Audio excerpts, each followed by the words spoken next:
अस्सलाम वालेकुम व्यूअर्स, अगर आप बेकिंग करना चाहते हैं या फिर बेकिंग में शौक़ रखते हैं, कोई केक वगैरह बनाना चाहते हैं, तो आपको कोई ज़रूरत नहीं बाज़ार से महंगा कंडेंस्ड मिल्क ख़रीदने की, क्योंकि हम जो है ना घर पे बाज़ार से कई गुना अच्छा कंडेंस्ड मिल्क बनाने वाले हैं। चंद एक चीज़ों से आप बाज़ार से भी बेहतर और अच्छा जो है ना कंडेंस्ड मिल्क बना के अपनी रेसिपीज़ में इस्तेमाल कर सकते हैं। कंडेंस्ड मिल्क बनाने के लिए हमने सबसे पहले 3 पाव दूध लिया है। इसे मैंने एक नॉन स्टिक बर्तन में डाल लिया है, क्योंकि नॉन स्टिक बर्तन में इसलिए डाला है क्योंकि ये दूध जो है हमने इसे अच्छे तरीके से पकाना है और हो सकता है कि ये बर्तन के नीचे लगे, तो इसलिए मैं नॉन स्टिक बर्तन इस्तेमाल कर रहा हूँ। अगर आपके पास नॉन स्टिक बर्तन है तो बहुत ही अच्छी बात है, आप उसमें पकाएँ। तो इसे हमने अच्छे से उबाल देना है और इसे पकाना है गाढ़ा होने तक। तो मैं यहाँ पे 100 ग्राम इसमें चीनी शामिल कर दूँगा। 3 पाव दूध में 100 ग्राम चीनी शामिल करूँगा। कंडेंस्ड मिल्क में हमेशा चीनी ज़्यादा ही अच्छी लगती है। ये देखें जी, चीनी हमने इसमें शामिल कर दिया और अब हम इसे खूब पकाएंगे और इसे गाढ़ा कर लेंगे। अगर आप इसके बेहतरीन और मज़ीद अच्छे रिज़ल्ट लेना चाहते हैं तो आप इसके लिए बाज़ार वाला जो पैकिंग वाला दूध होता है वो भी इस्तेमाल कर सकते हैं। मैं यहाँ पे खुला दूध यानी कि गाय का दूध जो होता है, फ्रेश दूध, वो इस्तेमाल कर रहा हूँ। अगर आप डब्बे वाला दूध इस्तेमाल करेंगे तो इससे भी अच्छा आप जो है ना कंडेंस्ड मिल्क घर पे बना सकते हैं। तो यहाँ पे देखें कि हमारा जो दूध है वो अच्छे से उबलना शुरू हो चुका है। हम इसे तकरीबन 15 से 20 मिनट पकाएंगे। मीडियम टू लो फ्लेम पे आपने इसे पकाना है, ज़्यादा हाई फ्लेम पे नहीं पकाना, और इसे अच्छे तरीके से गाढ़ा कर लेना है। जो हम बाज़ार से ख़रीदते हैं उसमें बहुत सारे केमिकल्स होते हैं, मगर यहाँ पे हम अपना फ्रेश कंडेंस्ड मिल्क बनाने वाले हैं बगैर केमिकल्स के। हम यहाँ पे सिर्फ 2-3 बेसिक चीज़ें इसमें शामिल करेंगे जो कि कंडेंस्ड मिल्क बनाने के लिए ज़रूरी है, जैसा कि ग्वारगम है या फिर ज़ैंथम गम जो है ना इसमें डाली जाती है। इसे जो है ना इसकी थिकनेस बढ़ाने के लिए, इसका जो है ना गाढ़ापन को बरकरार रखने के लिए। मगर हम यहाँ पे जेलेटिन डालेंगे, ना तो ग्वारगम डालेंगे, ना ही ज़ैंथम गम यहाँ पे हम शामिल कर रहे हैं। ये बाज़ार से आपको बेकरीज़ वगैरह से बड़ी आसानी से मिल जाएगी। ज़ैंथम गम के नाम से आपको एक दानेदार पाउडर सा होता है, वो मिल जाएगा। आपने वो इसमें शामिल करना है और इसके अलावा आपने इसमें बेकिंग सोडा शामिल करना है।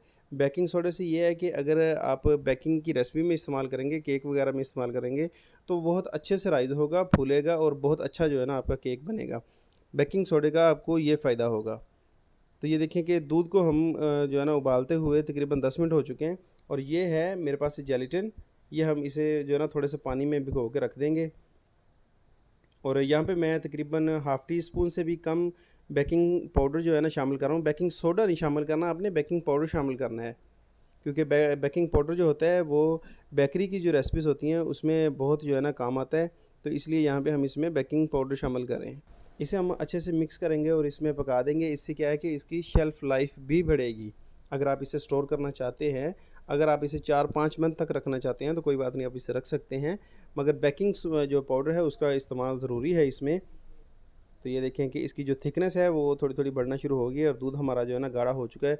अभी मज़ीद हमें 10 मिनट लगेंगे, क्योंकि हम इसे बिल्कुल मीडियम फ्लेम पे ही पकाएँगे, ज़्यादा हाई फ्लेम नहीं करेंगे।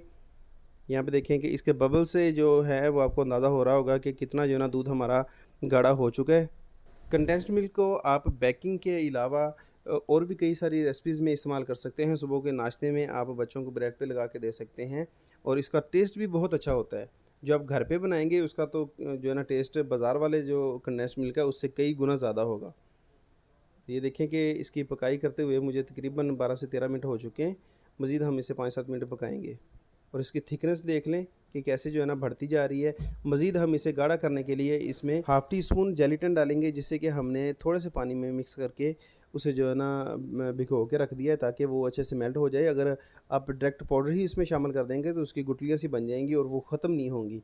हमें जो है ना बहुत एक स्मूथ और जो है ना मुलायम कंडेंस्ड मिल्क चाहिए।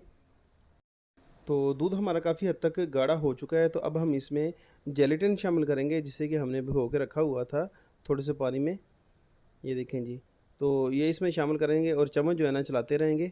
अगर चम्मच इसमें ना चलाएँगे तो फिर इसमें गुठलियाँ बन जाएँगी, लम्स बन जाएँगे। बस मज़ीद हम इसे थोड़ी देर के लिए पकाएँगे। सबसे एंड में आपने इसमें ग्वारगम, ज़ैंथम गम या जो भी आप इसमें डालना चाहते हैं, जेलेटिन डालना चाहते हैं, तो आपने सबसे एंड में इसमें शामिल करना है और थोड़ी देर पकाने के बाद आपने इसे ठंडा कर लेना है। ठंडा करने के बाद इसकी जो थिकनेस है वो मज़ीद बढ़ जाएगी। तो अब जो है ना मैं फ्लेम को कर दूँगा ऑफ़ और यहाँ पे आप देख सकते हैं कि जो हमारा दूध है वो कितना जो है ना थिक हो चुका है, गाढ़ा हो चुका है। तो मैं इसे ठंडा कर लूँगा किसी बर्तन में डाल के।